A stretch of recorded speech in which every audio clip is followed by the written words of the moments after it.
to get used to that. Welcome to The Late Show. I'm Stephen Colbert. Hope you don't mind that this is The Late Show with Stephen Colbert, and Stephen Colbert is standing in front of you, and that I prefer to refer to myself in the third person.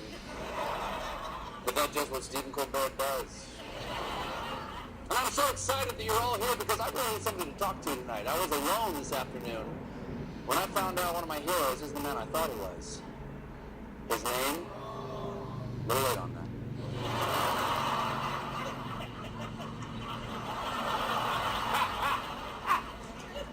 Lot of responsibility. Lot of responsibility being a live audience. The name of this man, Bond. Daniel Craig Bond. Here's what happened. D. Craig, or Craigie D, as he likes his friends to not call him. He's on the circuit right now promoting the new James Bond movie, Spectre, and when one reporter asked him if he'd consider doing yet another James Bond movie, D. Craig pointed to his wine glass and said, "I would rather break this glass and slash my wrists." It was much better. It was much better. Well, I said, come on, Danny, yeah, being James Bond is such a tough gig. Driving sports cars, kissing exotic women, crushing the skull of bad guys between your diamond-hard butt cheeks. Try tarring a roof for a living. And hey, if you want the Bond gig, well, I know a guy who would be willing to step in and drink the martinis and beg the babes. A guy whose British accent has been called almost not insulting good now.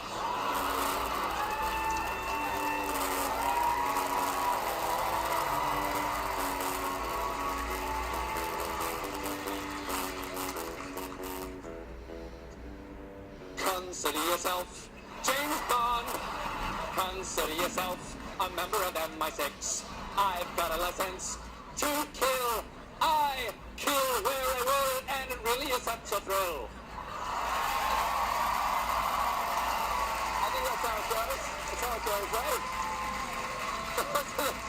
I've never heard the lyrics. I assume those are the lyrics. I've never heard the lyrics to that song. Supercalifragilisticexpialidocious. Pow, pow, pow, pow. James Bond, pow, pow. But until I am the next James Bond, I'm happy doing this right here. And I'm happy because we've got a great show for you tonight. My first guest is Oprah.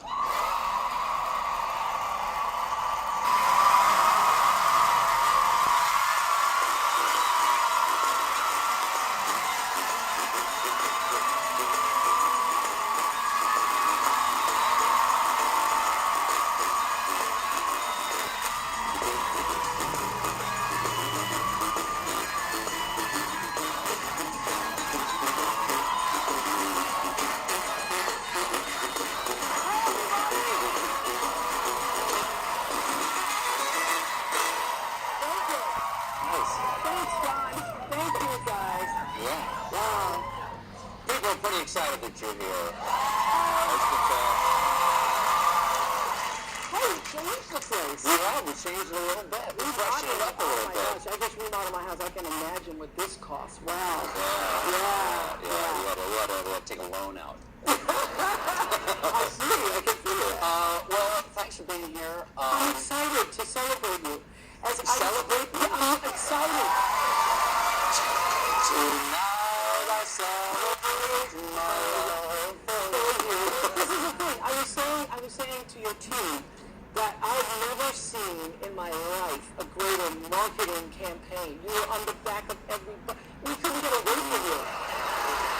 You driving down the street. If you slammed into like an abutment with your car, your airbag would explode and my face would be rolling inside. It was everywhere. You were everywhere. Yeah. And that is a No pressure.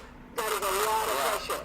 And, you know, I remember when I was moving from Nashville to Baltimore as a young reporter, I had a small campaign, but I was on billboards and buses. This is like 1976. And the campaign was, "What is an Oprah?" And you were on everything on the bus. And then when I came over there, it was just me. And people were like, "What's Oprah?" So it's a hard thing to live up to when you have to, but you I don't have to live up to Oprah. No, but I would love my picture and then what is an Oprah? but you stepped into it. Congratulations. Thank you. You're Thank you. pulling the Thank you very much. Thank you very much. There it is. That was a high bar. Well, thank you for being here. That's all I needed. Oprah Winfrey, everybody. Well, I want to talk about something you've stepped into. The series is called Belief. Yes. Okay, it's going to be on OWN. Yes. And Starting Sunday. it's about a variety of world religions and what they mean to individual people's lives, how they change their lives, make their lives better, and how people use them to seek love, friendship, peace. Why did you want to make this series now? Well, it's actually bigger than religion. It's about the heart of people opening up and yearning for something that's deeper and greater. And so some of the people are religious, and some of the people are just seeking in their own way. Because in one part of the series, we have this wonderful rock climber named Alex who says that he's an atheist, and he only believes in this moment, that he doesn't believe in any deity.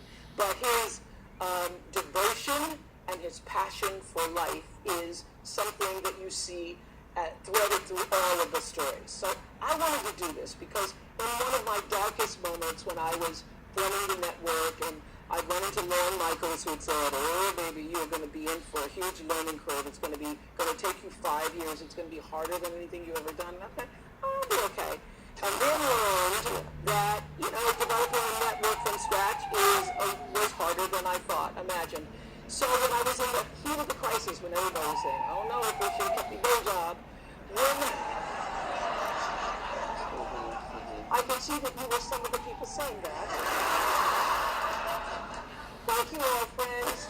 But anyway, when we were saying those kinds of things, I tend to go, when you're challenged in life, I find that you going deeper inside yourself to ask the question, what do I really want? Why did I really make this decision? And I had seen a planet Earth done by the Great Discovery Channel, and I wanted to create something that spoke to the spirit of us all. That's my impression having watched it, is that it is like Planet Spirit. It's Planet Spirit, exactly. Planet Spirit. Well, I'll tell you what, we'll get back into the details of it and some of the stories that meant the most to you. And just remember, we'll take a little break. You want to stick around for a little bit more? Okay, great. We'll be right back. We'll continue talking about the things that are most important in the world to Oprah Winfrey.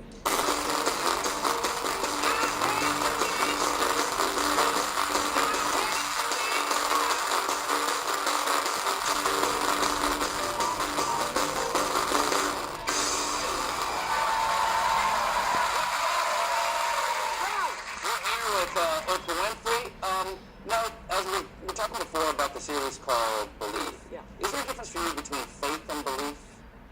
Yeah, there is, because there are a lot of people who don't think that they're faithful people, but have beliefs. You cannot be in the world without believing in something, even if you don't call it a deity. So there are people who believe in working hard and striving for their best, and but don't have a necessarily religious belief. And faith is very different. I think faith is knowing that no matter what, you're going to be okay. And I've always been a part of that faithful. I used to be a little preacher. So when I was... how little? Like, how little are we talking here? I'm talking like 7, 8, 9, 12, 15. And then when I was in third grade, people used to call me, here come that preacher girl again. Were you preaching the gospel out there? I was preaching the gospel. Yes, I was. Wow. I mean, remember the Bible verses and passages. Do you have a favorite passage from the Bible? Yes, I do. Do you? I do. Okay, let's hear yours. So I like it. Mine's from Matthew. I like it because Jesus says, so I say to you, do not worry, for who among you by worrying could change a hair on his head or add a cubit to the span of his life. What I like about it is that it's a commandment to not worry, and I'll go with that. I'll go with that. I can't live it. I can't do it. But I like that. It's not like try not to worry, so I say to you, do not worry. I love that. So if you worry, you're being disobedient. That's right. You worry, you sinning. Exactly. So how about you? Okay, mine is Psalms 37:4. Delight thyself. I love the word delight, don't you? I'm so glad that David knew it. David was into delighting himself. Okay, how about these stories? Wait. Delight thyself in the Lord. He will give you the desires of your heart. Now, what that says to me Lord has a wide range. What is Lord? Compassion, love, forgiveness, kindness. So you delight yourself in those virtues where the character of the Lord is revealed. Delight thyself in goodness. Delight thyself in love, kindness, compassion. And you will receive the desires of your heart. Oh, that's Don't you like that? Yeah. It's actually, if you focus on being a force for good, then goodness will come, which is also the third law of motion, which is also the karma, which is also the golden rule. This is also The Secret. All that book, The Secret, too. Kind of, yeah. A little bit like that. Because there are all kinds of different beliefs, as you said. There's atheists in this, there are people who... Christian, Hindu, Buddhist, Muslim. Is there a favorite story, or is there okay, if you hadn't been raised Christian, would you look at this and go, like, okay, what's my second choice here? I had to pick a second one based on these stories. Yeah. I'm not asking for an ultimate Oprah judgment. Okay, this is not Oprah's religion club. Yes, this is a great thing. Is there one that really appeals to you, a story that really appeals to you? The great thing about belief is that it allows you to see the range and to be what I'm hoping is more accepting. Because, we live in this world where people just try to tolerate each other. But I wanna Not that say- hard. Yeah, not that hard either. And I want to say, my God, people, it's the planet Earth. We're all different, and we're all here to learn to accept each other's differences. And that's what makes us the planet Earth.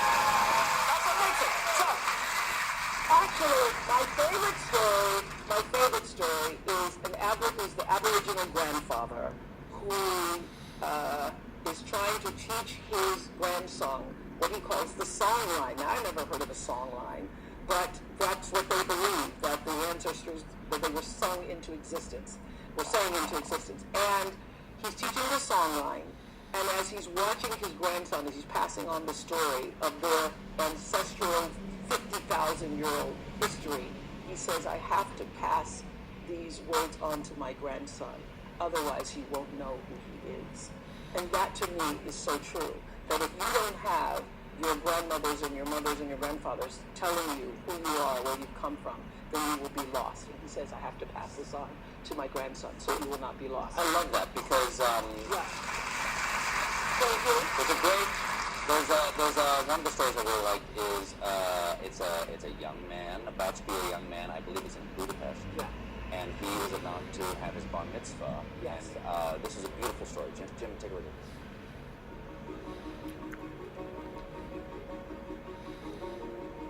This is a time for Mendel to begin thinking more about the world and his place in it. We start seeing him by mitzvah. Now I should be starting questioning things. Why is the sky blue? Why is the box green? Is God the person with the old white beard? My son Mendel, I like the way he questions things. Questioning is hard to choose.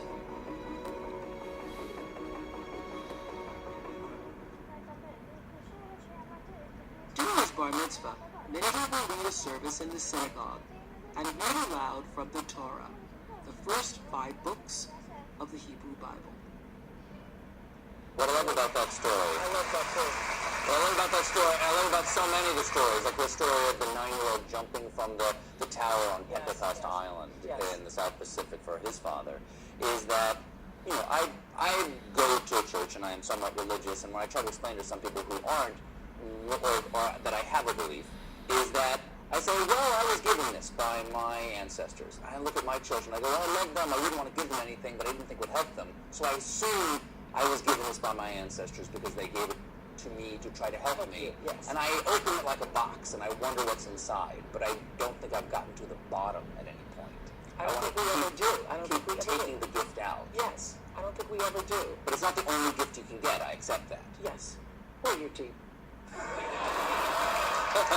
But thank you for this beautiful series, and I can't wait to see the rest of it. Thank you so much. Thanks Oprah for having me. Winfrey. Congratulations. Saturday Night Television Back Believe airs October 18th to 24th at 8 p.m. on OWN. And that is Oprah Winfrey, everybody. We'll be right back.